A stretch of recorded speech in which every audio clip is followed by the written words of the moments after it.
Aloy, I see you've dealt with Hades. Yeah. Think maybe you can stay dead this time? It will. You can trust. Trust? Yes. Trust. As in, since I did what you could never do, and extracted all of Hades' priceless knowledge, you can trust that I was willing to actually let you destroy it this time. So back to holograms instead of face-to-face? What, afraid I'd stab you or something? There's a reason And using the same spyware, I see. So, all those times I called, you could have just answered? But I guess you just prefer to go on spying all this time. My world stopped revolving around you months ago, Aloy. I've had work to do. Countless hours of research, as demanding and time-intensive as it has been critical to the fate of this planet. Right. Of course. You're just trying to save the world, too. That's right. The difference, of course, is that unlike you, I've produced results.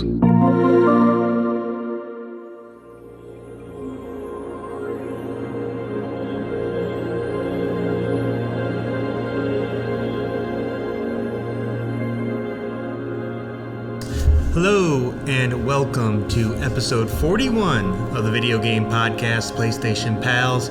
I am your host, Nick, and I'm joined by the Ryuji to my Makoto, Jon. Jon, it's time for our returning segment, Johnny on the Spot. I was worried you were going to say DEF CON levels. No, not yet anyways. Johnny on the spot. All right. Last week, you were put on the spot to play Exoprimal with me. You were successful. We did. We're going to talk about that a little later in the show. Yeah. But now it is the big Diablo 4 open beta weekend taking place from March 24th to 26th. So if you're listening to this, you can download it now and play it as long as you can get in. Reports of 2-hour wait times to get into the game are being reported, and Blizzard's already taken the proactive approach to being like, it is a beta, like there's going to be problems. So. Yeah, and they're using the words of unprecedented levels. So just like, oh God, what are you going to do to us? Like, I saw somebody say 5 minutes after the beta launched, they got into a queue and it took them 40 minutes. So, yeah. you know, and this was mid-morning or whenever it was. So if you're planning on playing tonight, like some of us were. Start those queues early if you really want to get it. I was saying this earlier, but it's a bummer that you can't like queue up and then launch like another game and then just get it like a notification, you know? Yeah, because that's an interesting point. Like Xbox has the quick suspend thing, which is like the one feature that I wish PlayStation had, because you can have all your different games running at the same point. I wonder if there was any way to do that, or if the moment you break out of that game, it's like it keeps it running, but any internet network connectivity drops is probably what happens. Oh, for sure. But yeah, that would be nice. Best case scenario, Jon, when are we going to play hours of the Diablo 4 beta? June 2nd. Yeah, if we're lucky. I mean, you want it, that's my... I listen, I think I have time this weekend. I think as long as we can plan it, and that's going to be the problem, because like not only have we heard of long wait times, I've heard of people that are like trying to get in co-op sessions. That's not working. So if like, let alone you and I, as opposed to the other two guys that we wanted to play with, like that's going to be tough. So chance that we get in this weekend, Nick, I'm going to say it's probably pretty low. Not from a lack of my time, but from a simply it's just the logistics and all are going to be tough. Especially if I do have a moment to play.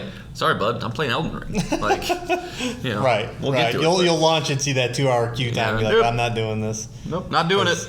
Because if it is Saturday night when you can play, you're talking peak time for people to be on. So yeah, not likely, but we're gonna try our best and have some impressions next week. We shall try. It's downloaded, ready to go. Yeah, all 80 gigs. Should actually text my wife right now and be like, hey, can you just load up my PlayStation real quick? Launch Diablo 4 right now. But all right, let's get into the show. We got a lot to talk about today. This is how it works. Jon and I both bring 3 things to talk about. It can be a video game we're playing, a news item, a topic, an email to PlayStationPalsPod@gmail.com, or a Twitter DM at PSPalsPod. Follow us there if you want all the news on the show. So we're going to reverse kind of the order we do things. For the last couple months, we've been doing news and stuff front heavy. But now I want to change it. We're going to do what we're playing first. And John, share with the listeners your very good news. Well, Nick, as some listeners know, time is precious. It's the most precious thing. In fact, I would rather have time than anything else in the world. So to get a day where you're able to play from morning to night a video game is it's a mythosaur in my world, man. It's something that just doesn't typically exist. And so Sunday night, I got word from my mother-in-law, who is a saint, watches my kids each and every day, and I love her so much. But that she wanted my kids at her house Monday morning. So I was like, okay, all right, maybe can I call off tomorrow? Yeah, I can probably call off tomorrow. So I'm like, all right, I can probably get in a day in. And then my wife's like, yeah, and I think I'm going to go over there after work too. And she's going to make us dinner, so probably won't be home till 8. But Monday's your late night, right? And this is probably going to be the one podcast that she ends up listening to. So I guess I got to make sure. So with all the pieces of the puzzle in place, I was like, I got a full day, bud. Called off work, good to go. And my God, Nick, I had just the perfect day. This was on Monday, so started the day off, woke up, took a bubble bath. I don't have to rush into video games. I don't have to rush. I have to make sure that my mind is right, that the mood is correct. So took a bubble bath, strawberry scented. It was very nice. Had a cup of coffee, read my book, got myself ready for the day, and then after I got that situated, most important, got to start your day off right. I love how you're sharing every detail of this. You have to understand how precious these days are to me. Right. And I want the listener to know they're in the inner circle now. This is a circle of trust. John is letting you in on so much, because I thought you were just going to be like, I played 10 hours of video games. We're getting all the dirty details. Too important of a day for this. And so, while I'm in the tub and thinking about what am I going to play, what are we doing today? I was like, I got to do Elden Ring. Like that. Elden Ring works best when you have these long moments to play. So Nick, I'm happy to report I was able to get about 8 to 9 hours of Elden Ring in on Monday, and it was magic. Like it was just so nice to be able to sit down and breathe when I'm playing that game, because when you play in these small little chunks like I'm used to, it's just stressful, because you're like, I got to get a little bit of progress. I got to do something. You got to spend the first 5 to 10 minutes kind of be like, okay, what was the direction I was going in? What was I doing? Resetting yourself there, kind of like getting your bearings right. And then by the time you get going and you come across that first enemy, you're just like, I'm either too tired for this shit right now because it's 10 p.m., I've worked all day, or you don't want to beat your head against the wall. So it was nice to be able to jump into the game and make some progress. I was kind of at a point in the game where I was a little unsure on what to do next, and so figured out that the next big place to go was the capital city, Lanedale, which was great because it's kind of a newer looking area, right? Big buildings all over the place as opposed to the more open fields and swampy natures things I've kind of seen thus far in the game. New enemy designs, new cool things. There's this awesome, looks like a two-piece snowman that has like a horn that shoots bubbles at you, and and like these bubbles go out and they fly everywhere. It's like, I love that kind of stuff. And I didn't beat any major bosses, but like, I don't know, I unlocked a whole bunch of Sites of Grace. I got some new magic spells. I saw some new enemies, leveled up probably 20 levels, and yeah, I mean, just kind of revitalized my energy with the game. The unfortunate thing is I haven't touched it since. So hopefully this isn't the only time I can get these kind of play sessions in. But, that game, I was telling Nick, I think, earlier this week that if we were to redo our Game of the Years, I don't know how I could maybe not have this be there. So, we might be seeing this game return at the end of the year if we do our Game of the Years in the same way. Nick's been playing a heck of a lot more games than I have, so I don't know if I'll be able to do games released this year, but did a lot of Elden Ring, and then I filled in some little gaps with Neon White too. I'm still making my way through that. Still a ton of fun. Still exceptional game. Highly recommended. I was actually headed on today, and some people who were kind of just walking by my computer like, what's that? And I was like, oh, this is Neon White. Come check it out. And like, people were kind of into it. So that, and then kind of a little sleeper hit. Something I wasn't expecting to really dive into that day, but just the way that I structure my days, I can't just sit for 9 straight hours playing Elden Ring. I can do probably 2 hours. I get up. I have 2 dogs, so I gotta make sure they're good, make sure I'm eating, all that stuff. And so in between, I pulled out my backbone and booted up Teenage Mutant Ninja Turtles Shredder's Revenge, and First off, I don't like beat 'em ups.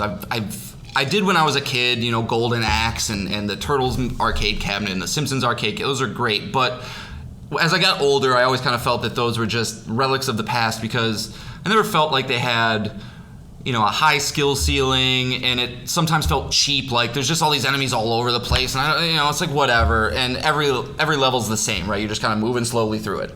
But I don't know, man. Shredder's Revenge is really fun. Like I don't know if they've really modernized it or if it's just hitting me in the right way, but there's just, you can tell there is a definite skill to this game.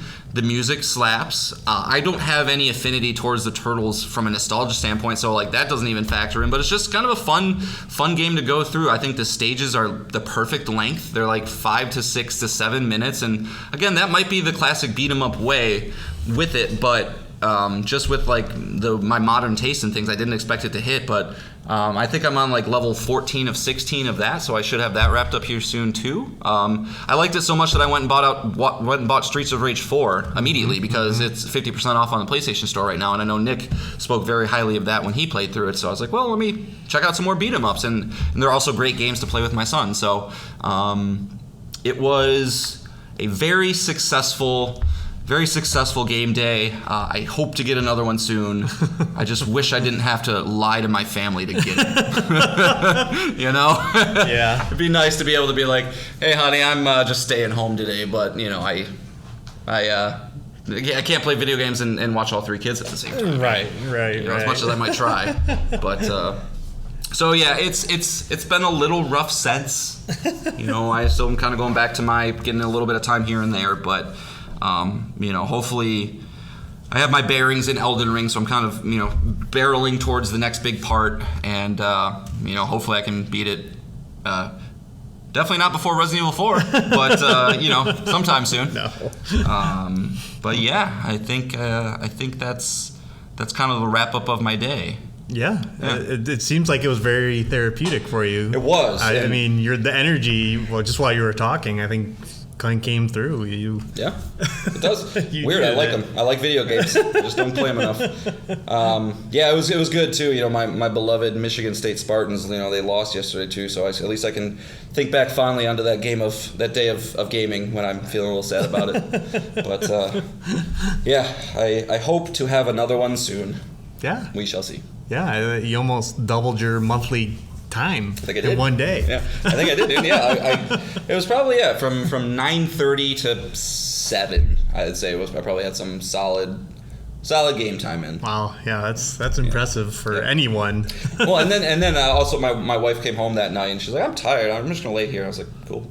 Another 3 to 4 hours. Yeah. Here we go. Yeah, you'd think you'd be like, oh, well, I already played so much, but nope. Yeah, well, get right back on that horse. She was tired. I didn't, you know. It's not like she was like, "Do you want to watch a movie?" I said no. No, but I'm just saying you weren't tired at that point. You're like, wow, I play like 12 hours of games. I need a break. You're just like, oh, okay. Yep, let's go. Here we go. But yeah, any listeners out here who know me personally, please don't judge me. Please don't think I'm a shitty dad or husband. I promise you I'm not. But I just, John, you gotta let the tiger out of the cage every once in a while, Otherwise you get beaten down. So. I like we've had this running joke of like if you were ever like caught, like she's probably like, oh, he's cheating on me, like sneaking around on me, and it's like, oh my god, and you're just sitting there with a controller in your hand, and maybe your phone's on a game too, so you got 2 games going at once. You know? Yeah, it's like that meme where it's like the guy laying in bed, the guy and the wife, and he's like to one side, she's, I wonder what he's thinking about. I'm like, God, I wonder what magic spell I can use to beat Rhea or whatever. So it feels like that sometimes, but I know she would support me. I know, Kylie, if you're listening, I love you. It's just I want to be there for I will never choose this is probably a problem. I'm sure a psychiatrist probably has something to say about this. I will never choose my own happiness in the moment for my wife's or my kids, and so that's the hardest part with all of it. Because if I get any of my kids or my wife that goes, do you want to do X? I'll go, yes. Mm-hmm. Every time. I try to, at least. And so, rare exception, I'm like, no, I'm playing games tonight. But, you fill in the gaps where you can. Yeah, and it's all about balance, right? Sure is. You need to get some solid game time in. It's, like I said, it's therapeutic. It lets you relax. Yep. You know, but that wasn't the only game we played this week, Nick. No, it was not. You know, and I would love to say that Elden Ring was the best game I played this week, but maybe it wasn't, Nick. What do you think about this next game we're going to talk about? I would be shocked if you came to that conclusion. No, you would probably kick me off this podcast. You have no taste. But yeah, Saturday night came along, and Jon, sticking to what he said on this show, he was ready to play into the Capcom game Exoprimal. Yep. So we played through a match of Dino Survival. Yeah. And that's all it took, really, to get a very good impression of what that game is. I guess you did the tutorial, too, so you did that as well. But yeah, so it's important to note, first and foremost, I don't think this is... I know this is not my kind of game, and I don't think this is your kind of game either. Just structurally, right? Just the PvPvE, live service-y craziness, right? Right. So take that from off the jump here, but... I do want to go over it and kind of what our thoughts and impressions, see if this game has a shot in the prayer when it comes out. But I wanted to start a little bit I know our overall impressions are going to be pretty negative, but that's not to say that the product itself is entirely flawed or that there's not some good things about it. I think when you open this game, it does very clearly have a AAA presentation. Capcom, is developing and publishing this. It looks beautiful. It runs smooth. There's a lot of bells and whistles and kind of production value to it. So that is nice, right? This game is set to release on July 13th, so this is not the final product. They do have time to work on it, tweak things, but maybe take some feedback. But the game starts to fall apart when you play it, at least for me. And explain what you actually do in this game. Sure. Or at least in this mode that we played. So Exoprimal is a game where you squad up with, is it 4 or 5 5-player teams? Yeah, 5 players. 5-player teams where you are competing with another 5-player team to complete objectives and basically get to the final objective a little bit faster than they do. Mm-hmm. And there's things happening throughout the match that these objectives that I mentioned, right? It's going to be, hey, there's a shitload of dinosaurs you got to kill. That seemed to be most of it. Yeah. There might be a little escort mission, right? Like at the end of the match we played, we had to escort a cube very slowly from one point to the next while dinosaurs are attacking us and also the other team. Because the way that the maps seem to be structured, it's almost like a wheel where you have an outer ring, a middle ring, and an inner ring. And you kind of work your way into it. So by the time you get to the end of the match, both teams of 5 are going to be pretty close and you can kind of fuck with each other in those kind of ways. Mm-hmm.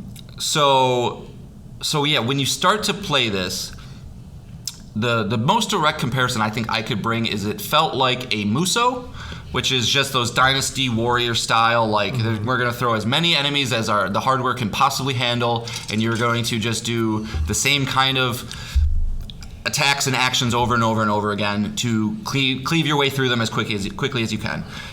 Now, one of the cool things about the game is they do, at least, on a surface level, a good job, I think, of trying to add some variety into the gameplay where they can. You have the ability to hot swap between 9 different mechs at any given time. And, truthfully, I only played as 2 of those different mechs. One was a faster, more ranged kind of character, and one was a up-close, brute force, big katana guy. And both in those situations, it was the gameplay I think we've all played where it's just smash, smash, smash, smash, smash, smash, smash, smash, smash, smash, smash, smash, smash, smash. Mixed in with is my meter full? Is my super full? It is. Cool, I'll do that. And it just never felt like there was any sense of skills being developed, any sense of strategy that the team needed to utilize together to get through it faster. And, again, I understand we haven't taken the time to learn maybe all of the systems that are in place, but I think sometimes that kind of stuff does need to be a little bit intuitive, and it wasn't here. Mm-hmm. But, so I don't know, the match lasted, 10, 15 minutes, maybe? 20 minutes? Yeah. Something like that. But, yeah, it's just you go through an area, you get kind of a Dead Space style guider, right? Where it's just this line in front of you that's this is the directive.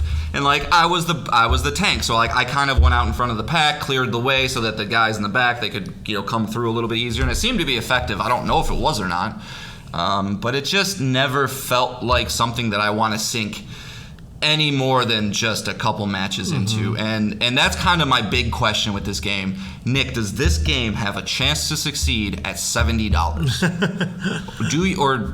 I'll just leave it there. No, this is going to be dead on arrival. It is a free game on Game Pass, so it'll definitely have a boost in numbers there. But I don't think anyone's going to recommend this game at $70, and I don't think it's going to review very well either. Yeah. Again, we didn't see a single-player campaign or anything like that, but everything that you mentioned, and I'm sure at higher difficulties and other modes, like skill will be more of a thing.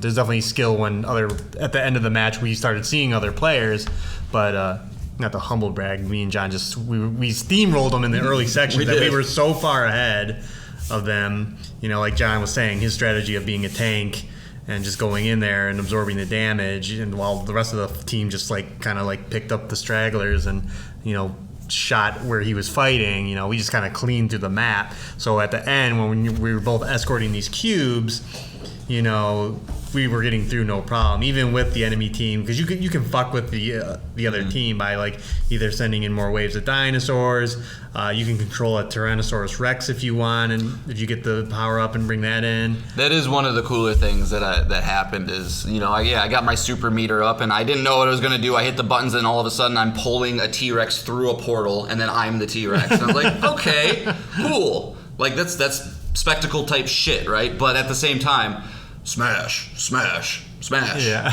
smash, smash, smash, and it's just like, oh my god, do you really expect me to go through? This is season 8 of Exoprimal. Right. Come on, man. Yeah. And it did have cool moments like that. I did like it when you were that samurai guy and I was a melee character, and we're just fighting alongside each other, beating up dinosaurs. That feels good, just like in a Musou game. It's cool to just be defeating hundreds of enemies on screen like that. Yeah. Or when the other team had a Tyrannosaurus Rex and it was coming at us, it kind of changed the dynamic a lot, and a little bit more teamwork was needed.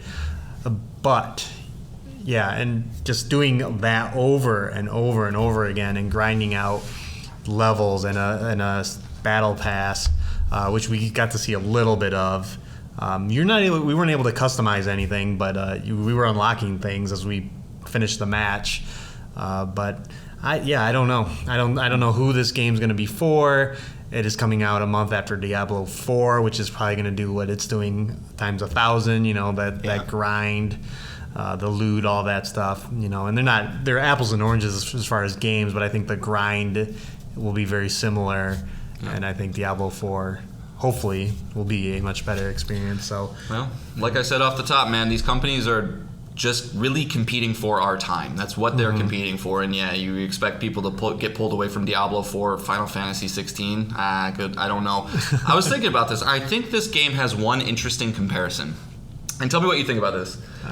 I feel like this is a Destruction All-Stars situation, where you have this game Destruction All-Stars, when it was revealed, was this is a $70 game, and people are like, whoa, are you sure? And the gameplay seems okay, but very meat and potatoes, very, it's going to get old quickly. And I wonder if Capcom is receiving feedback and saying well, maybe we should lower the price, or even think about going free to play ahead of launch. I don't know if they want to go that route. I'm sure they're going to let it try to ride out and get some sales where they can, because the other weird side of this whole thing is Capcom hasn't missed in forever.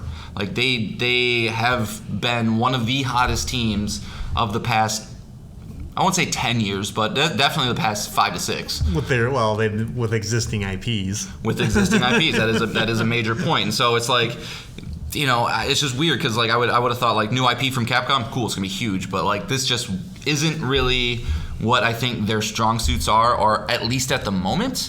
But we'll see. I don't know, man. I think launch is gonna be very, very lackluster. We're gonna see it go free to play pretty within the year of launch. Maybe it gets some life there, but they better be able to bring really cool moments. Really, if there's a way that, if there's each mech has 60 guns that you can unlock that do different things, or if you can implement those type of systems into it, it could be cool. But if it's just 1,000 raptors and one Triceratops, and then you go into the next room, and this is 500 of slightly stronger raptors, and it's just like, I don't want to do that for more than a couple times. No, and even the varied enemies. We saw some camouflaged enemies. We saw enemies that spit projectiles and all that. It's just like any other zombie game you've ever played. Yeah, there's nothing here that'll make it stand out. And like I said, it is releasing in a very heavy summer, and I just don't think it's gonna survive. Yeah. And even from Capcom, like Capcom will have Street Fighter 6 the month before, so good point. So it's just I mean, I don't think Capcom's like looking at this game like we need this game to do well, but no. It's a summer game. They're throwing it out there to maybe get some. Maybe there's young kids that are like, sweet dinosaurs, let's do it. But again, the $70, man, $70 for that is just rough. Like 40 or 50, man, at the most. Yeah. So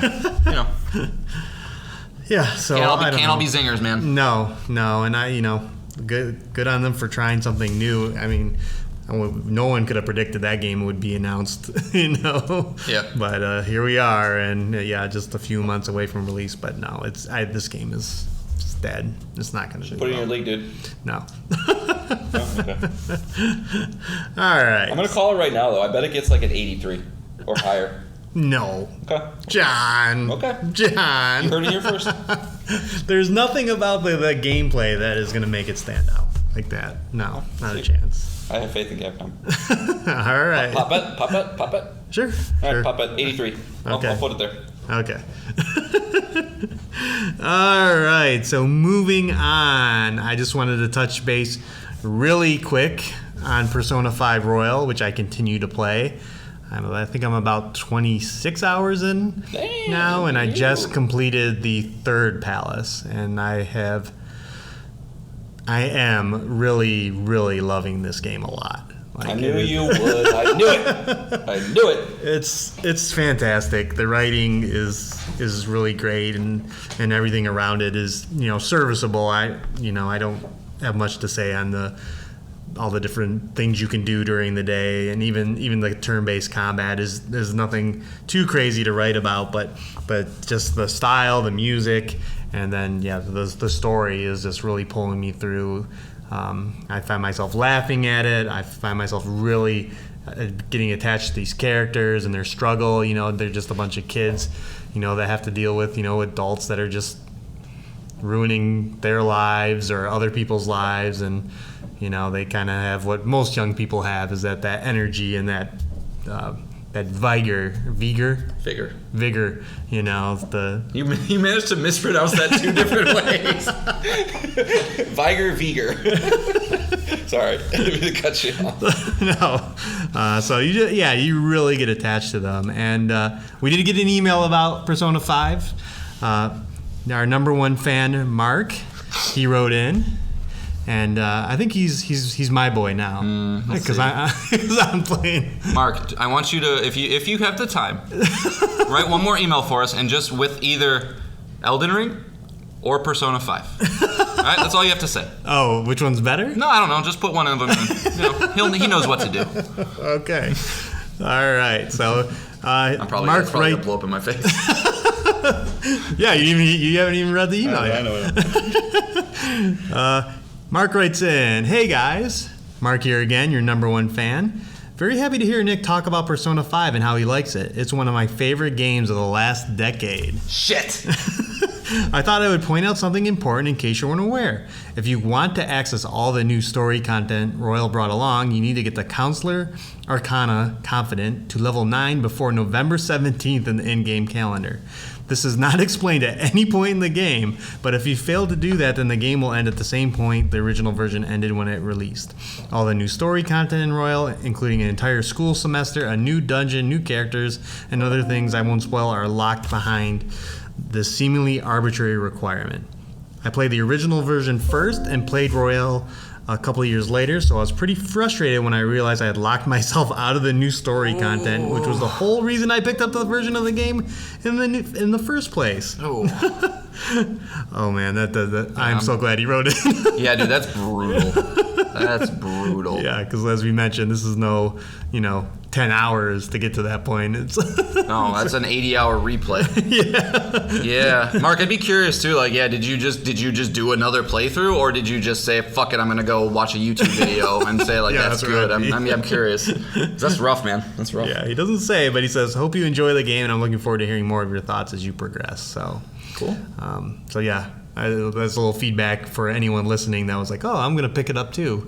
Yeah, I gotta admit, like, I've never really been a big fan of that style of doing DLC, and funnily enough, that's like From Software's thing. Is like the DLC is hidden within the game, and it's like, I think that's cool. I think it's cool to have it be organic like that, but I would also like if there's a way to just hit a button, get to the new shit. Like, I bought the new shit. Right. For a reason. That's what I want to play. I think and Horizon's another game that does that, where you kind of have to go to a certain spot. But yeah, no, that's a really good point. Yeah, like if Persona 5 Royal should really just have a mode that just brings you to the new content, so you can just play that and not have to play through the whole game again. So or run into what happened to Mark, and that's horrible. Like I'd feel like shit.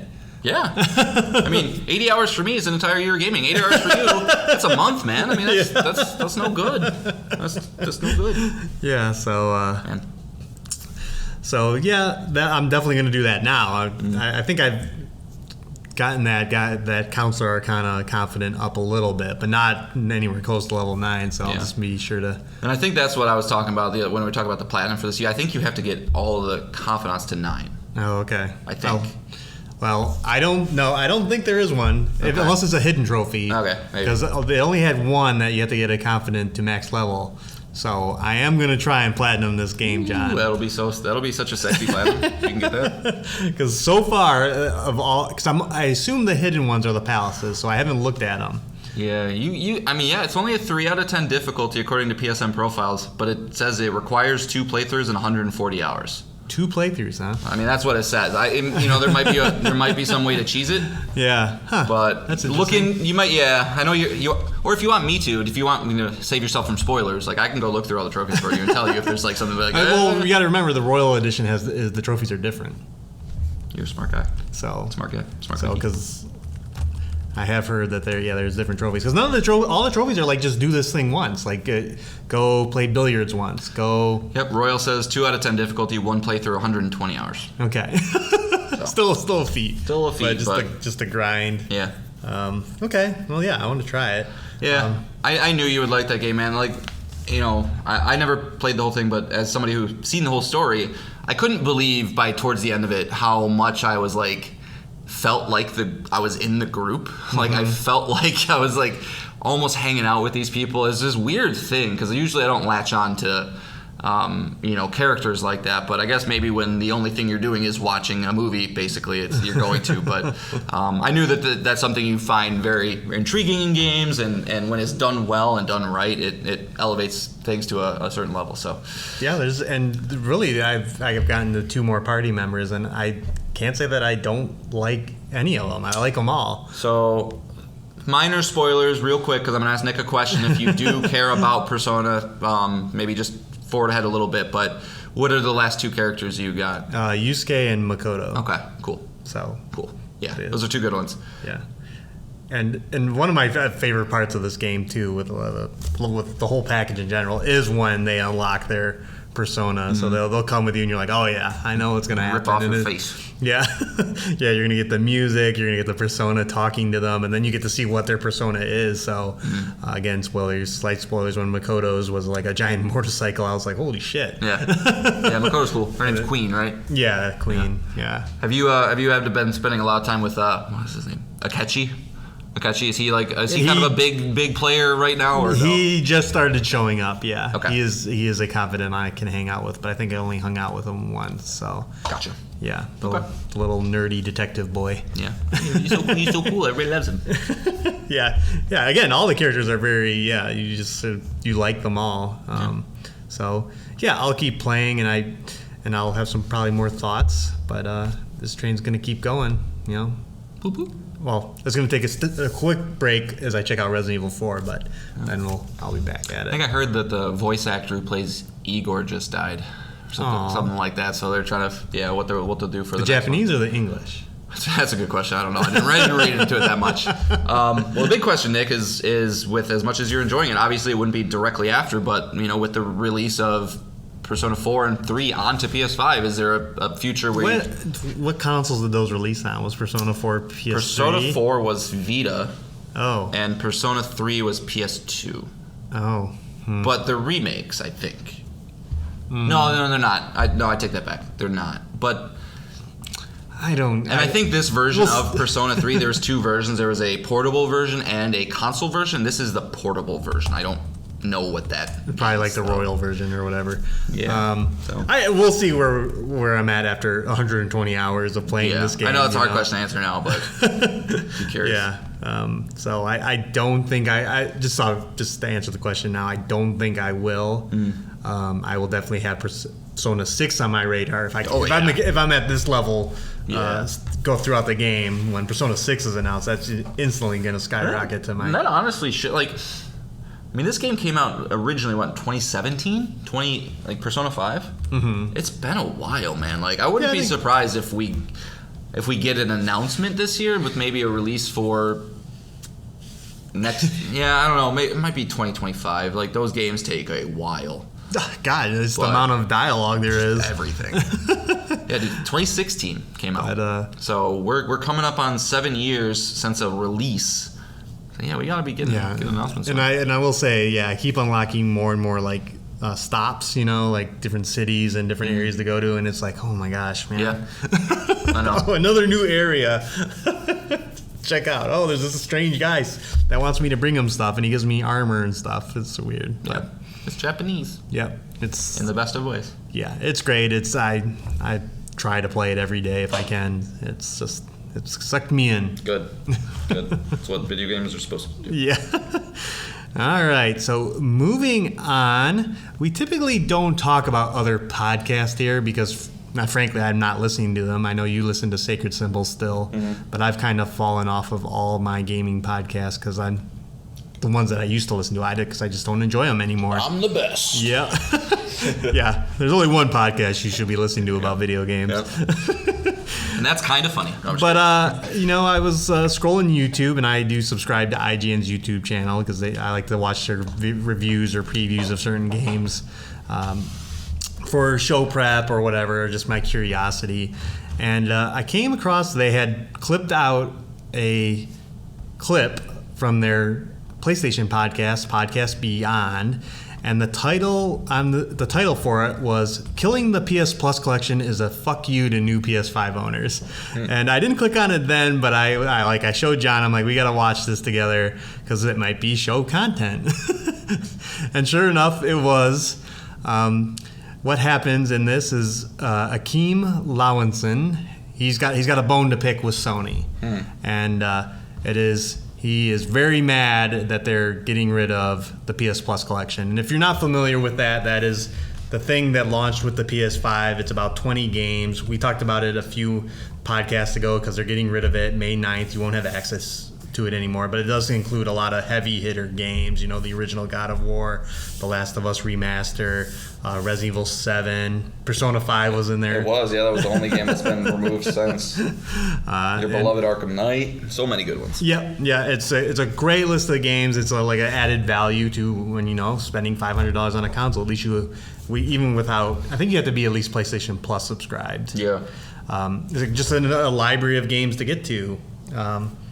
But, since then, PlayStation Plus Extra has come out. We have this whole new library of games to get to. And Sony has decided to pull the plug on this. So Akeem, he's not very happy about this. His argument is that, most of the time that this has been available, there's been supply shortages. So now that they're more available, this service should be around for another year. Because if you get a PS5 on May 10th, you can no longer get this. You lose out on this. And he even brought up his I got a friend who's getting in his birthday. Yeah, he can't get these. Yeah, very believable story, but anyway. So, and then he continues to go he's afraid that this is a precursor from for Sony to remove titles from Extra/Premium, in which his words, if they remove any games from the Premium tier, he will no longer subscribe to it. So I'm going to tee you up on that, John. I know you have some thoughts. You watched the video. The crew gets involved in it too, and they kind of share the same idea. But John, what are your thoughts on this? Is this a fuck you to PS5 owners? You cannot be mad at a company, or really anybody, that in good faith throws you a gimme, a freebie. Hey, here's $1,000 in value of these games that you can download for free. And guess what? You don't have to have a PS5 to get them. You just have to have a PlayStation subscription. And if you do, you can add them to your library. When you get a PS5, here you go. But to say that Sony is sending a fuck you to people, they did this perfectly. They gave us months of warning in advance that this is going to happen. They gave us, the games for free in the first place. It's just this extra thing. It wasn't like it took the place of anything else. It wasn't even the essentials for that month. It was just like, here's a bonus. We don't have a ton of games on launch on the PS5, even though they did. We don't have a ton of games. Here's 20 games that you can go catch up on. Not to mention that if you are somebody who is serious about video games, and that's a nebulous statement. I don't know what that means. But, if you are a person that's like, oh, man, I want to do this shit. I want to play all these games. You would have played almost all of these at some point by now. These games are available on PS4 also. So, it's not like it's this fuck you to people. It's just simply... It simply, to me, reeks of a media outlet, and this isn't exclusive to IGN. This is just a problem in the world right now. It just reeks of an outlet who only way to get clicks, to get people to come to their shit, to come to their websites, is to make controversial statements that get people riled up, like I am right now, because that's what people are feeding off nowadays, and I'm sick of it. I'm sick and tired of it, man. It's like, is Sony a perfect company? No. Is Microsoft a perfect company? No. But they each do great things and they each do shitty things, and it's just, I'm so sick and tired of companies or whatever, or news outlets. I'm getting riled up. I'm mixing my words now because just getting mad about it because, oh well, that's the only thing that keeps people coming back to us. I'm tired of it. Yeah. And again, if you're listening to this, just add them to your library. As long as you're a PlayStation Plus subscriber, they will be there when you get your PS5. Also, if you cared about this shit, they've been supply constrained. But it hasn't been impossible. It's not impossible. If you care, Nick and I cared enough, right? When the PlayStation 5 was coming out, we did our homework. I said, okay, they're going to drop them this time. Let's make sure we're ready. Let's register here. Maybe we don't get it. Maybe we do. And I know I'm coming from a place of privilege with this because I did get my PlayStation 5 on launch day. And there are some people probably out there that are like, fuck, man, I've been going on every single time. I can't get in a queue. I can't do this. But, I would also challenge that person. It's like, did you set the did you set a timer? Did you make sure you had it free, or were you just like, I'm gonna try and press it on my phone a couple minutes after? There's all these things at play, and I'm not trying to get away. I'm now getting away from the topic at hand, but no, I think IGN's completely wrong in this case, and I think we should be applauding Sony for having those games available in the first place. It would be nice if they maybe kept it around and added to it, but not everything in life is free, guys. You got extra, you got premium, you got more games than anybody could fucking, and I don't know, I'm just thinking back to the times when I've had a PlayStation 1 and a PlayStation 2 and I'm playing, Tony Hawk Pro Skater for the 97th time because that's what I have. And it's fine. Just a lot of reeks of entitlement, man. That's all it does. Yeah, that's a very good point. It's just absurd. We should be used to this by now with any subscription service that titles will go on it, titles will come away, and this service, is going to go away, and these games are probably all going to show up in extra, and you're just going to have to pay the $100, which we just talked about last week. Every month makes that money back every time in games. Right. If you were to buy all the games they release every month out of pocket through the PlayStation Store, it would be more than what you're paying for the whole year for thousands of games. So, it was a weak argument. he was saying that you have to download them, which was wrong. Like you don't have to. Like they're just like essential games. Like once you add them, as long as you have access to the service. Forgot about that. It just blew my mind that a representative IGN says you have to have these downloaded on your hard drive to keep them. It's like, dude, that's never been the case ever. And I'm glad his co-host called him out on that. But it's just. That just, to me, that is just a little window into how poor this argument is and how poor this thought process was.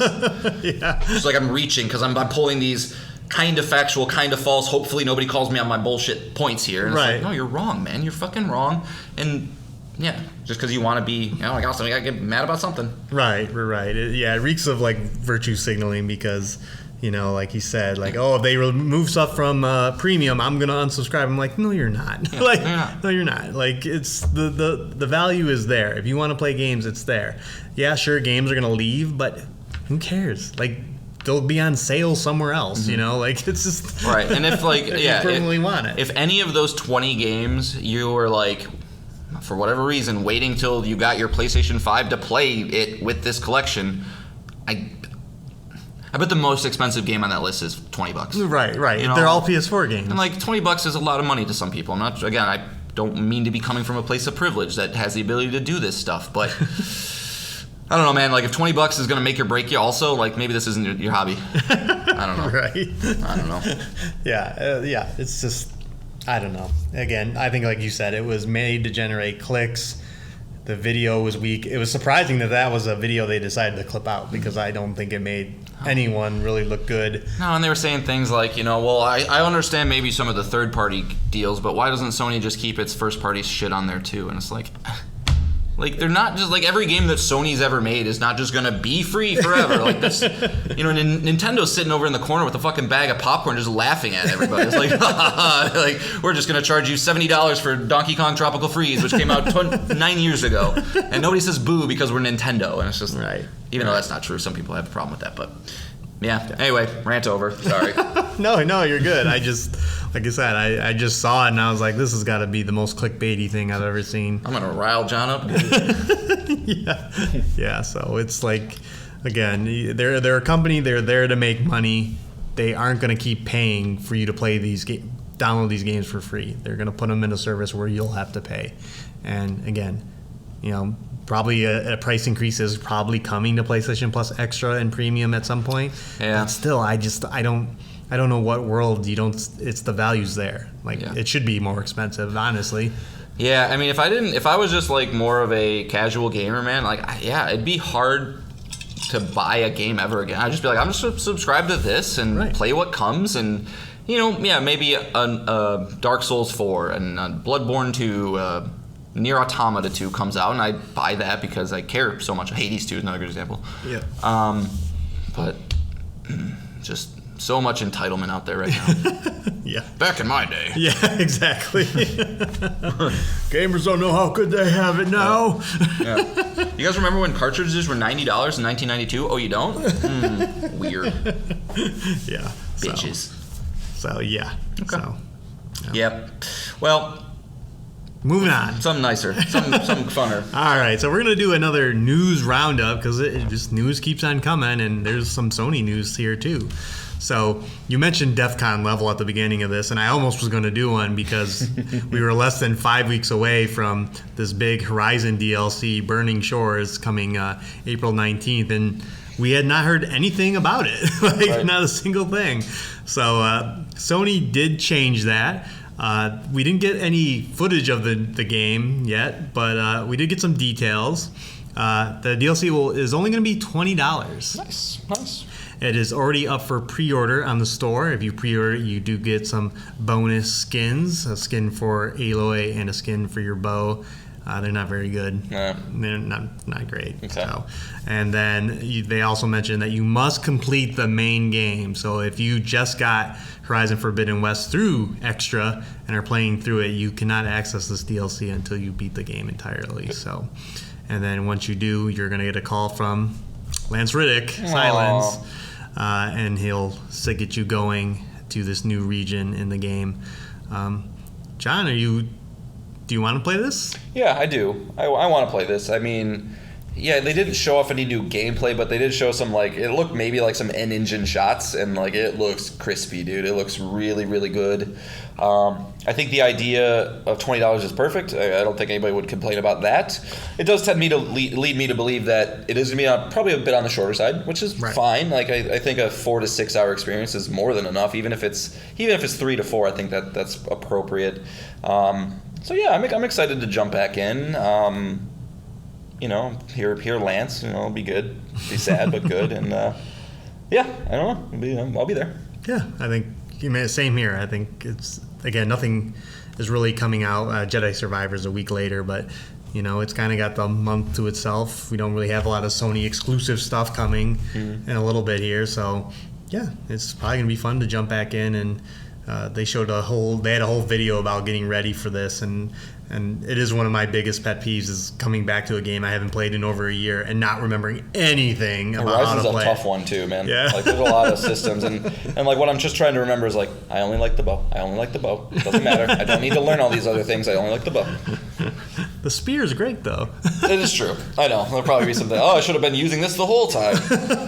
But no, I mean, most excited thing. The main reason I want to play it, in fact, probably the only reason I want to play it, is because I want to see if I can tell the difference of what is a truly next-gen PS5 version of this game, versus what maybe felt like it got held back with the PS4. Like, see if I can tell some differences. Yes, this is PS5 only, so Correct. You played Forbidden West on PS4, you cannot get this. So, so that is coming next month, and you'll hear some impressions from us about it. Do you think they'll do a state of play for it?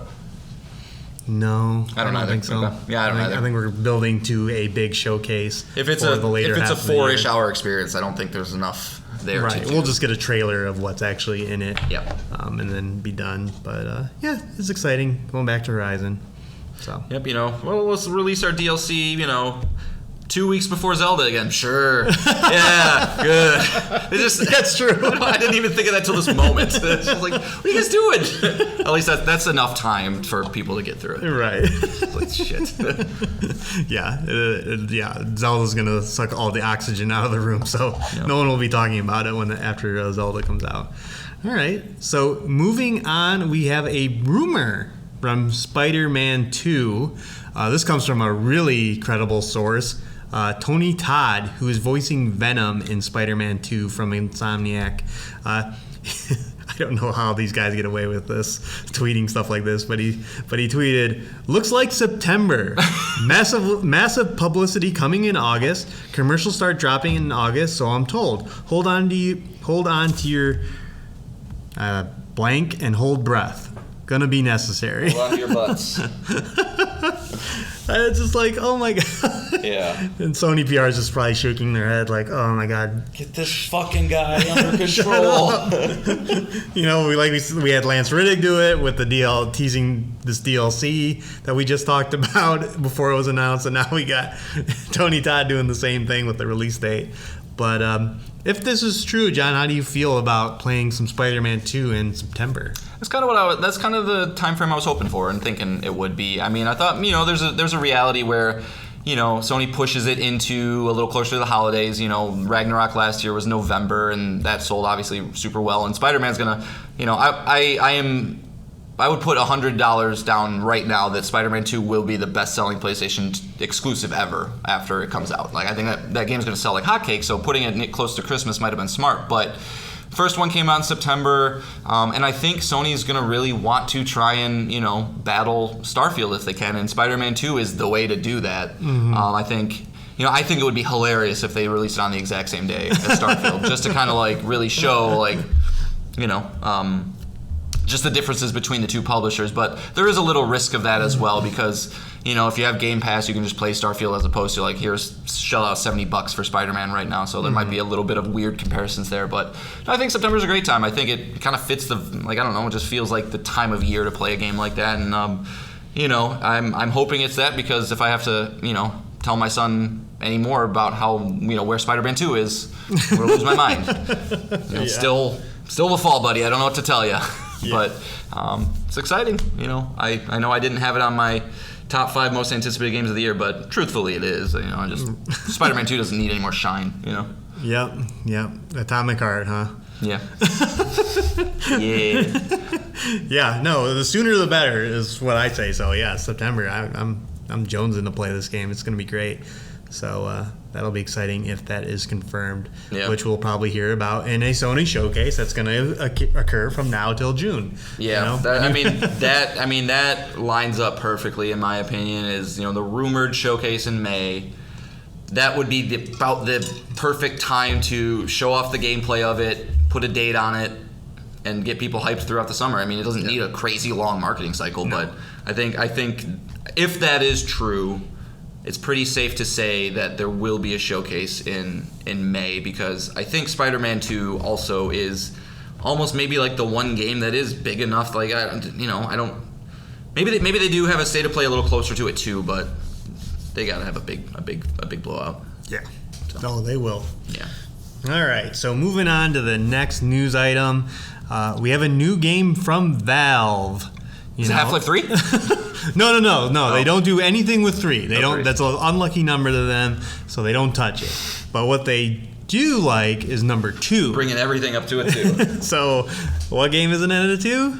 Counter-Strike. Hearthstone 2. It's not Valve. Yeah, you're right. Sorry. Do you do a video game podcast? No, but I don't play PC games. So, announced out of nowhere is Counter-Strike 2. It is coming this summer. It'll be a free upgrade to CSGO. So, just like Overwatch 2 kind of erased Overwatch 1, this is going to do the same thing to CSGO. They brought 3 videos with it, kind of showing up the tech. They talked about tick rate. They talked about how they're changing all the environments to make them more current. All the weapon skins, all the skins in the game are going to be more current. But one of the cool things they did show is this responsive smoke. That was the first video Jon and I watched. And it's smoke that just naturally fills the space. So if you throw it in like a vent, it fills the vent. It's not just like expanding out, clipping through the walls or anything weird. It fills it out. And then if you go to shoot through the smoke, it reacts to bullets passing through it. It'll open up like almost opening up a curtain. So you shoot in the hole, there's going to be a hole in the smoke that you can see through. And then once you stop shooting, the smoke will naturally just refill it. It looked cool. Counter-Strike. Looked really cool, I thought. Counter-Strike is not my thing, but it is cool that Valve is doing this, getting it updated. Because CSGO is, really old at this point. It's got to be 10 years old, not more. That's a good question, yeah. So just cool. And when Valve... 2012, yep. Yeah, Valve. Well, 2012, there you go. So when Valve releases a game, it's something to talk about because, they put a lot of work into it, and it shows. But you drafting this game? Oh, yeah. Is it draftable? Probably. Oh, dang. I didn't even think about that. Oh, shit. Yeah, probably. And I don't know why it wouldn't be. That's true. Counter-Strike, not my cup of tea either. First-person shooters really aren't my cup of tea, so not a lot to say on my end. But again, that smoke physics... The smoke physics was one of those things where you're like, I have literally never seen a game do that before. And those are always cool moments. I don't care what it is. If I can see a game do something that's... Like there's that weird viewfinder game that I saw a trailer for where it's like you take a picture and then you implement that picture into the world. It's like, that shit's cool. Like, I don't want to play that, but it's cool. So, right. Good news for all Counter-Strike fans out there. I think there's still millions of you. People love that shit. So it's good news. Yeah, there's no console plans as of yet for the game, but this will be coming to PC this summer. All right, last news item is we got a new game announcement from 2K and Visual Concepts and Lego. Announced for PS4 and PS5, Lego 2K Drive is coming May 19th for $70 dollars. Their bones are their money. I think you should do reference. This was accompanied by a trailer in which, it's just a world, consider it like a Forza Horizon, an open world driving game in which you can change cars on the fly, change into boats. I don't remember if there were planes or not, but they definitely drove off a bridge into the water and changed into a boat. It's cool looking. It's Lego. Visual Concepts, are known for WWE 2K23, so I don't know what they're going to... In the NBA series. Yeah, so this is kind of a little bit out of their wheelhouse, so I don't know how good it will be, but the trailer looked fun. It's not my jam, but... Yeah, I mean... Lego's a weird franchise, man. It's like, it's cool, and I like that it's so prolific and just kind of all over the place, but at the same time, if it gets attached to something, I gotta admit, I'm a little less excited for it. Like, it's a cool idea, you know, it's not my demographic. I'm sure the kids, you know, the kiddos would like it, but I'd rather just play Forza Horizon or, right. You know, something else that scratches that itch, but not that. It's like, you know, and We've like, been flooded with Lego games. How many Lego games has there been? Yeah, you know, there's so many. Playing through something like Lego Marvel's Avengers, and it's cool. Like, you can be all the superheroes, but like, I just want to play Spider-Man. Like, he's swinging, you know, this weird animations, and like the combat's kind of you know. But this will be an entirely different game. You know, unlike anything they've ever done. So it could be not have that feeling at all. But it's hard not to at least initially feel that way when I see one. So you know, it'll be good, I bet, but not blow your pants off good. No, and yeah, it's like announcements. Like I think you were saying, like this seems to be the new way games are being announced. Mm-hmm. You know, the last two things we just talked about, Counter-Strike 2 and Lego 2K Drive, and then or even just Spider-Man. Like we'll probably find out in May that Spider-Man's coming out. You know, 3 months or 4 months later. You know, it's this quick announcement to release date. You know, it's interesting because there are games out there like, you know, Suicide Squad, right? Like if that was shown off and then like, it's coming out in 2 months, like, you know, it's like less time to react, even though that's a bad example because that's exactly what they're doing. They're just, all right, we're just not going to come out then. But, you know, I wonder if we will see an uptick of games that just like, ooh, you shouldn't have done that, you know, because you don't have as much time to take the feedback. But right. I really truly believe that is why Sony's been so quiet. That's why we know so little about the second half of the year. Yep. You know, between, you know, again, I'm just gonna say Cyberpunk was the one I think that broke the camel's back, where it's just like we can't.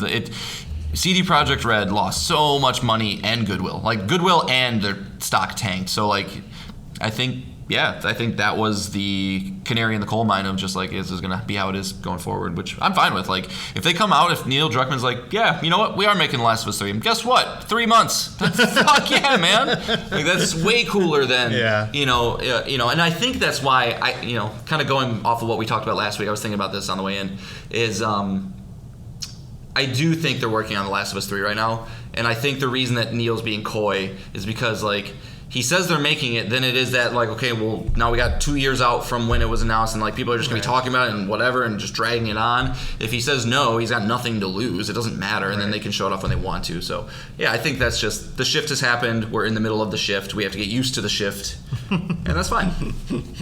Well, yeah, I guess we'll see how things go this E3 season with all these conferences, how far ahead they want to talk. Yeah. You know, Microsoft last year was very keen on saying games that are coming out within a year. Yep, Starfield's already out of that. yeah. Where's Hollow Knight? yeah. So we'll see, but I think a lot of publishers don't want to, you know, blow out their whole catalog and then have us go, where is Contraband and Fable and Perfect Dark? yeah. That, Everwild. Yeah. All the Microsoft ones, especially Avowed. You know, the list goes on and on. So, speaking of that, where's Pragmata? Where's that? Wasn't that supposed to be this year? Probably. That's the Capcom game. Capcom one, the one that looked like a Hideo Kojima trailer. Yeah, I'm pretty sure that was like with the very first reveal of like PlayStation 5 games. So I don't know. Yeah, it still has a 2023 release date. Yeah. So. But to our point, like I could see that being like, Capcom comes in the summer. They go, here it is. This is our fall title. Right. Here it is. Like. Right. Show it in June, release it in October, show it in November. Like, and that wouldn't be even unheard of for them. I think famously they showed off one of the Resident Evils, or maybe a couple of the Resident Evils in like E3, and then released that following January. So like they're kind of used to that kind of stuff. But yeah, I don't know. Yeah. So we shall see. All right, let's move on to our final topic. All right, so. You know, Nick's balls deep in some Persona, so, you know, JRPGs are definitely top of mind right now. So we kind of just were discussing and, you know, wanted to kind of go over some of our favorite JRPGs of all time, you know, and just talk about them. Nothing special about it. Just want to kind of highlight some of the best JRPGs. You know, maybe we'll start doing this on the show. You know, we can kind of tackle some different genres and things. You know, maybe not like what's your favorite RPG, like I don't know, action adventure game, but you know, some more specialized genres, right? Like Metroidvanias and things like that might be fun. So, I got a list of a couple, and what I've realized when I started filling out my list is like it really is hard to define a JRPG, or it's almost like it's almost like remakes and remasters where it's everybody has a different set of rules. Some people it's just like, is it an RPG that was made in Japan? Then it's a JRPG. Some people's like, no, it needs to have that turn-based system. The menu looks kind of that same way, like the tropes that we all know with the boy who has amnesia who actually is going to save the world, like all that kind of shit. Right.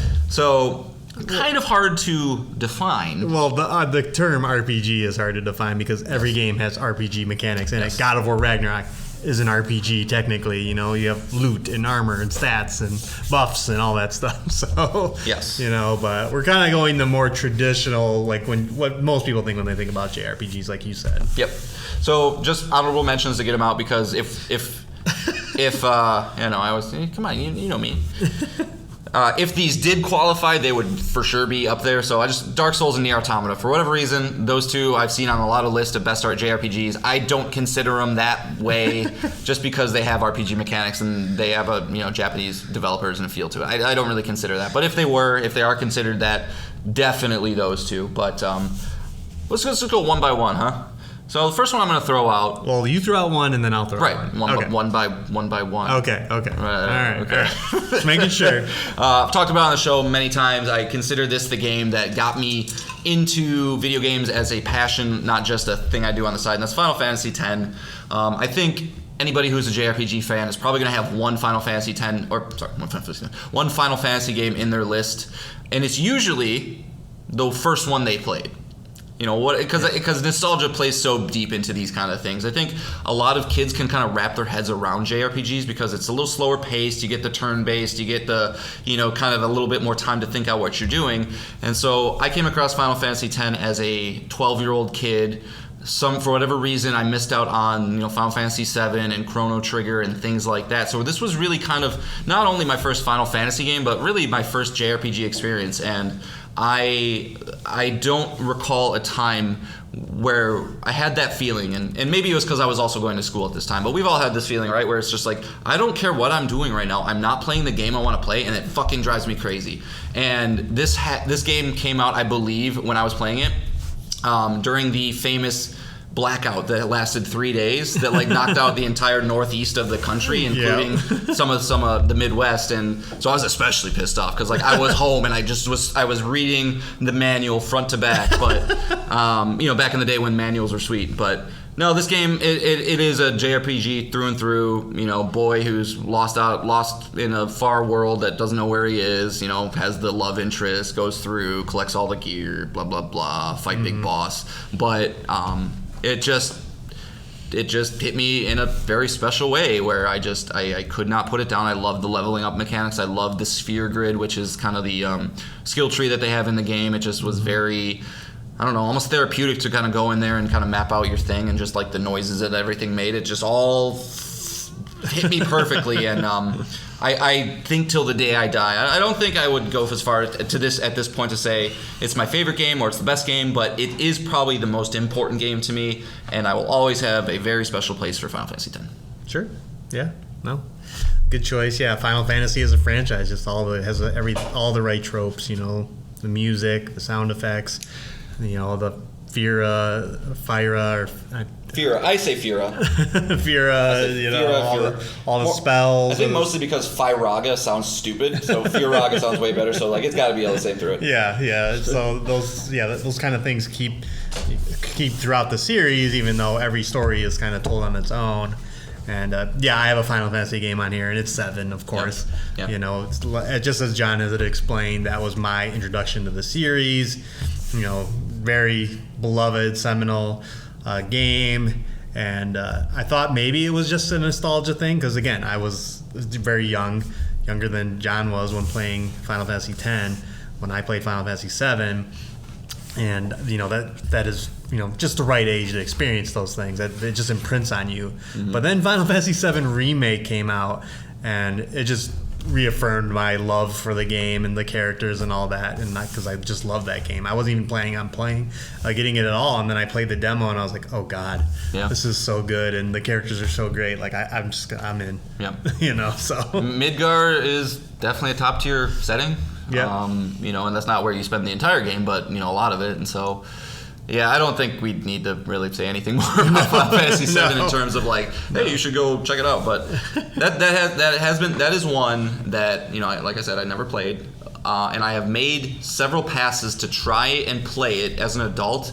And every time I get to the open world of that game, I shut down because I'm just like I don't know. Like I liked the Midgar section because like I felt like it flowed a little better. But like as soon as I got into the open world and maybe it's just because I need to remember how games were back in the days. Like, you do kind of need to pay attention to what people are talking to you about. Like, hey, they're saying, like, hey, there's this town that I know. It's in the northeast corner by the lake. Yeah. Like, and I'll just be like, X. I don't care. And they're like, where do I go?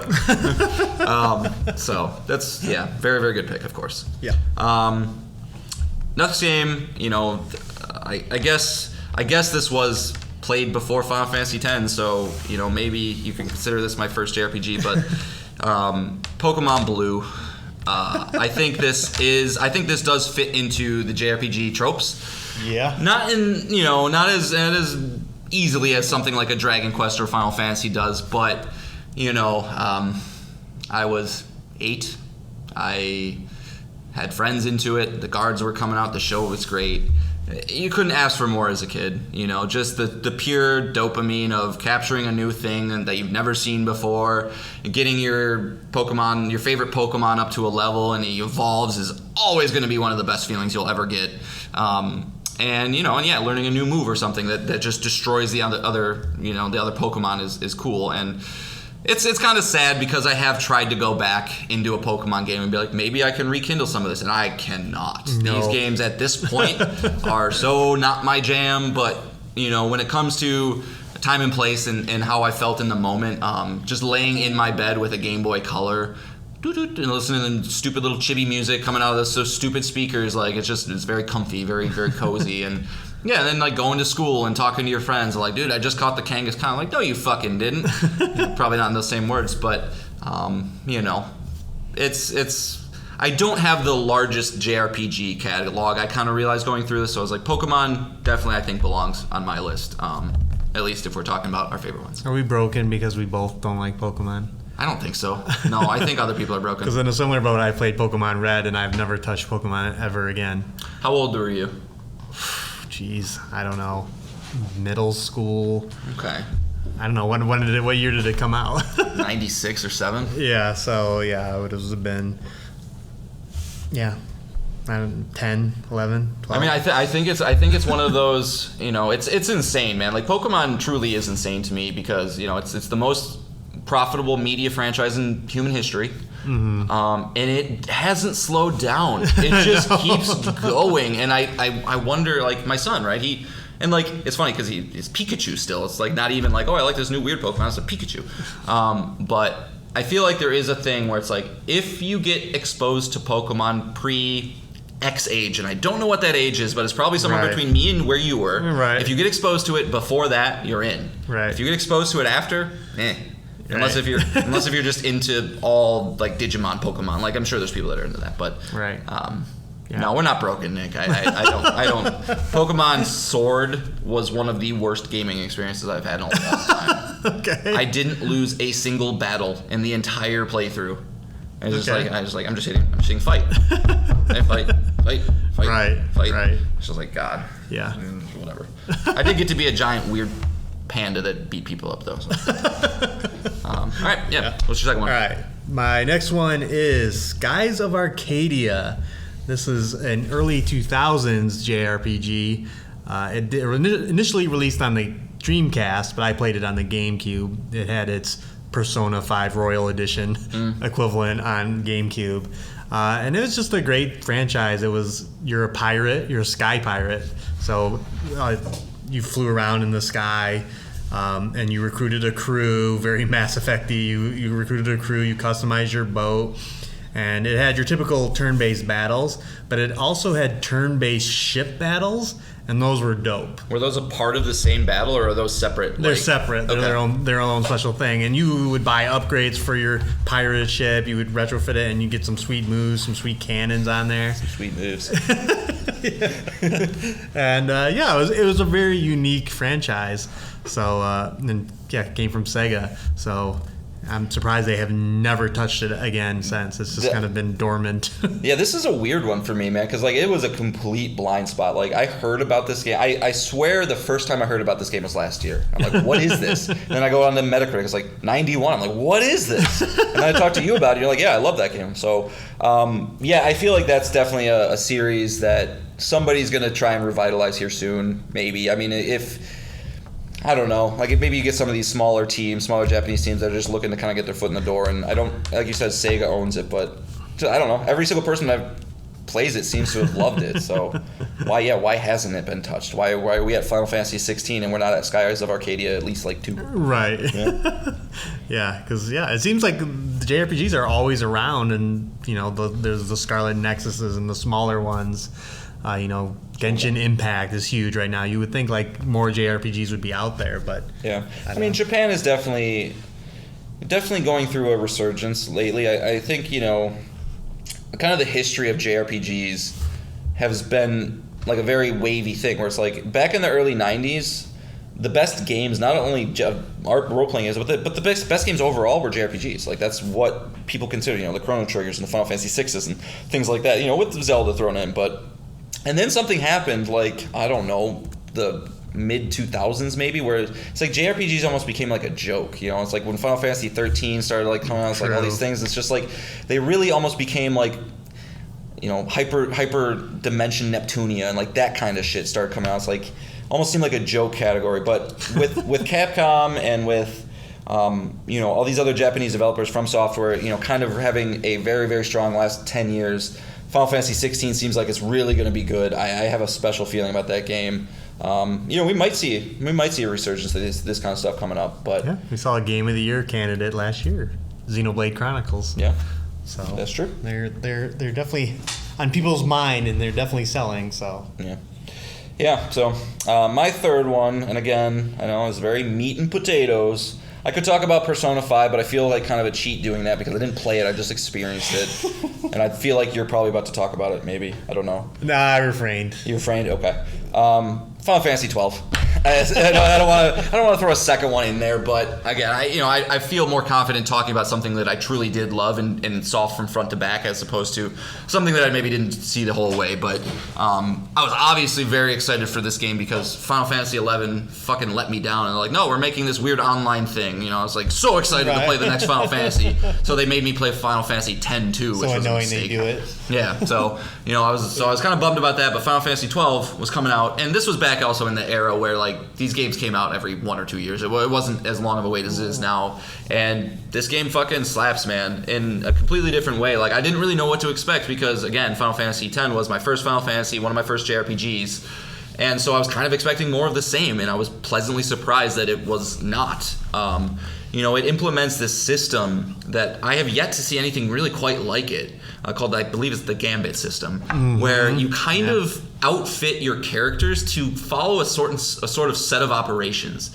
It's like programming them. Yeah, and like at first I was like, this is weird. I don't know how to feel about this. But once you figure out how these characters, like what their roles are and how to program them, and you can really find a cool flow to be like, okay, yeah, I got this guy. Once he hits 40% HP less than them, then this character is going to heal them. And then if the enemy is being targeted by this person, he throws a fire attack at it, or like, if you notice the weak, it's just, and it's very in depth. It's not just like, okay, your attack first, then you heal, then you flee or whatever. It's very in depth. You can tweak it so that your percentages are all different. And I believe as you go through the game, they're kind of unlocks, right? They're not just like built in from the get-go. You start to unlock them, and it's like, oh shit, that could be super useful for this guy. Right.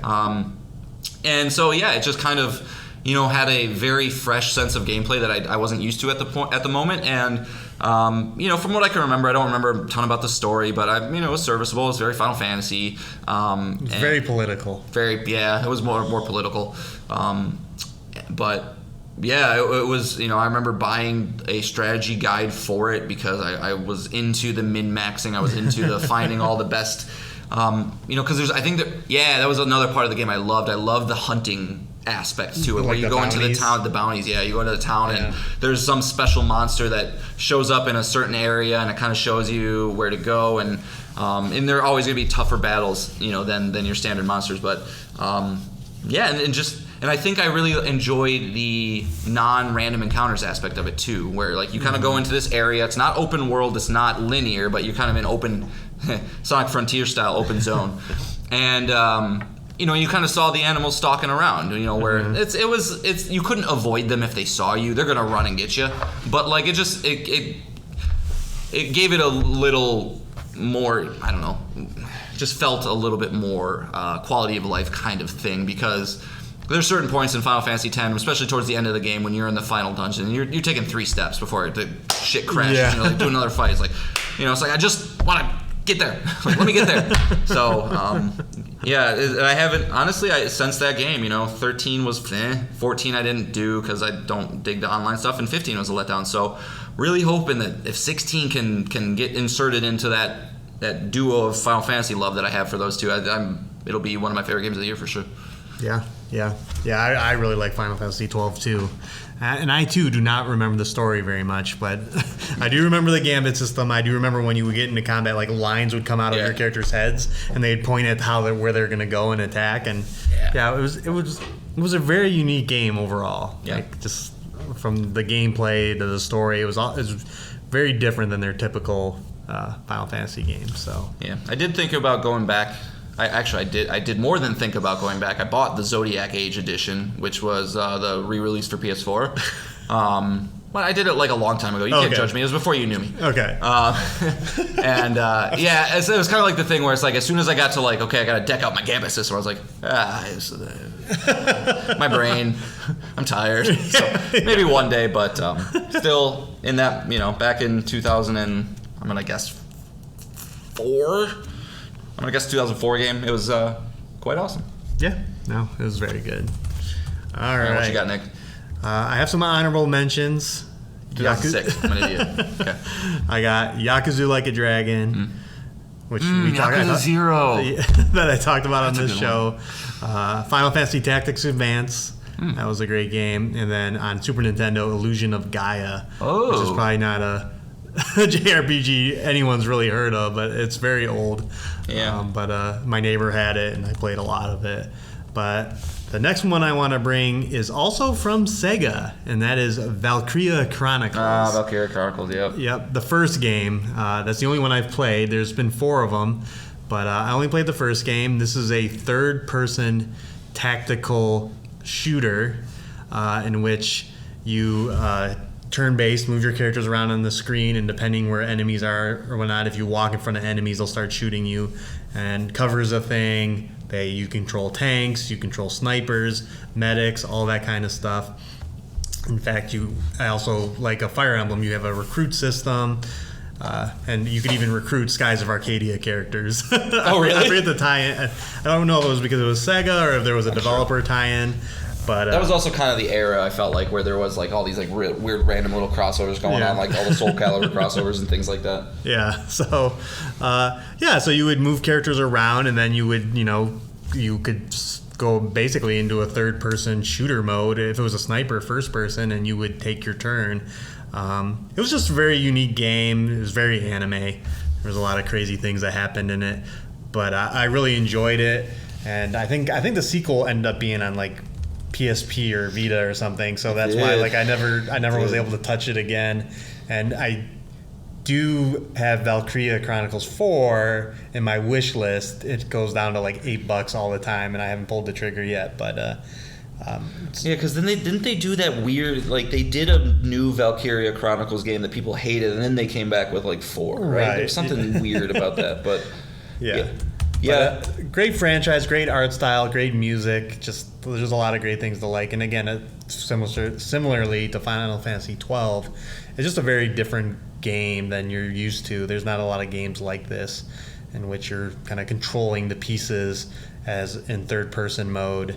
And not, it did have a tactical view, but when you're moving characters, it wasn't like I'm highlighting a character and saying go here. I'm taking control of the character, and then I'm moving them myself to where I want to go. So yeah, this is another game I bought.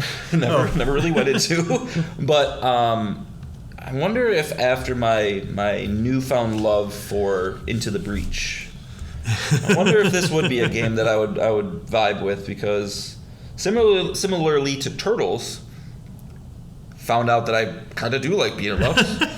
Into the Breach, I was like, maybe I do like these kind of games if they're done well, and this is one of the ones that I remember enjoying it when I played it, but like it just, again, kind of got to the point where I was like, these systems are overwhelming me. I don't want to use my brain. Which once I got through that part of Into the Breach, I fucking loved it. So yeah. I wonder if that could be a not that I'll ever play it over time, but in another world. Yeah.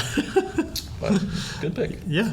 No, it's again, with both playing Persona 5, it seems like I'm on a JRPG kick, so I might just jump into Valkyria Chronicles 4, another one after this, or just wait till Final Fantasy 16 is probably what I'll really do. But yeah, I'm looking at the Metacritic score. So the first one got an 86, really good. Second one got an 83. Third one didn't get any reviews, which is weird.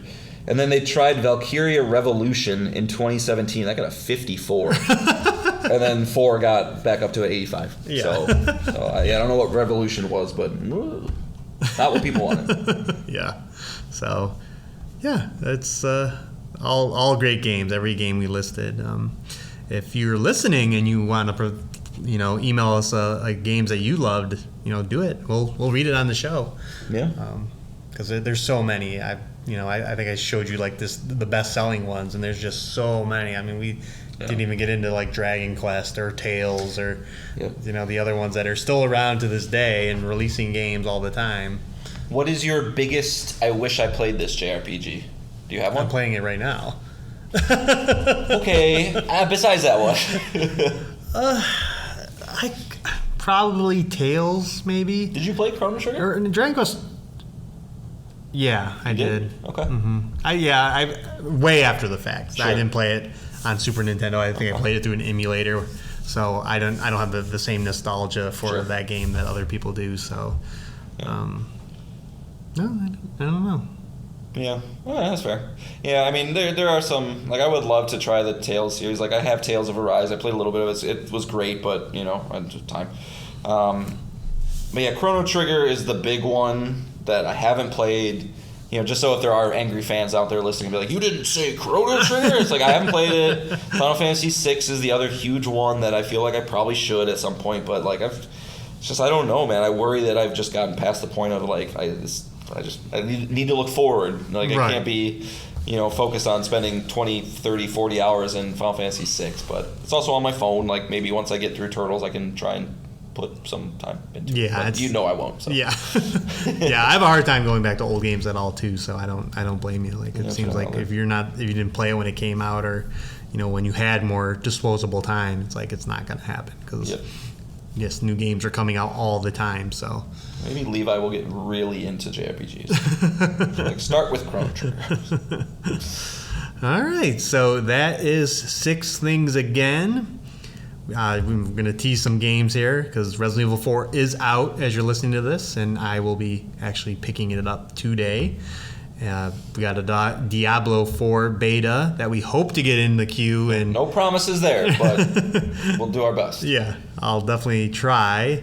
And do we have anything else to tease? You're not playing Chia, are you? No, I will once I resubscribe if I ever do, but no. And Chia let me down. I expected more, which is unfair since I haven't even played it. But I am really invested in Neon White and Elden Ring right now, and that's truly what I really want to get through. Is those two. I'm trying my best not to even get distracted. So sure. It's a little bit easier when extra is not a thing. Yeah. Yeah, and then we will have the essential games for May or April's. Boy. Yep. I'm tired. Yep. We'll have the essential games from April announced next week. We know Meet Your Maker, I believe, is one of them. It is the essential game. So. Yeah, because now that I bought it, Streets of Rage 4. Yeah.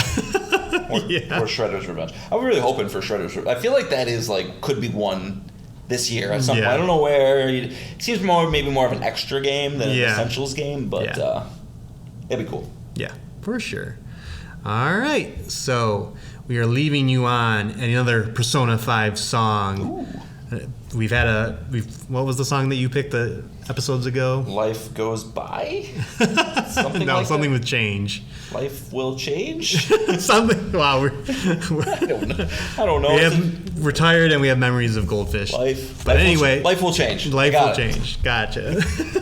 So we're doing another song by Lynn, who also performed that one, and this one is called Last Surprise. Again, another great jam. So, all right, that is 6 things. We will be back next week with 6 more things. Thanks for listening. Thanks, guys. Bye. Try to run me through. Hold on. Think again. Don't you know what you're starting? You sure we got the clue? How bad this we go? Don't you know? No more art. And as you look to the horizon, not a cloud, but then stormy weather's go too cold. Seems like it crept up out of nowhere, all around you is not what you foretold. You never see it coming. You see that my mind is too fast for eyes. You're done, but the time is hit you. You're not surprised.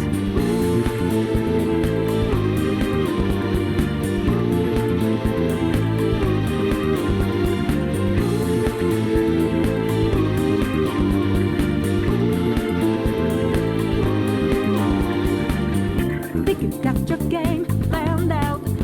Do it, get 'em 2 steps ahead, yeah. So step into my way, stand out.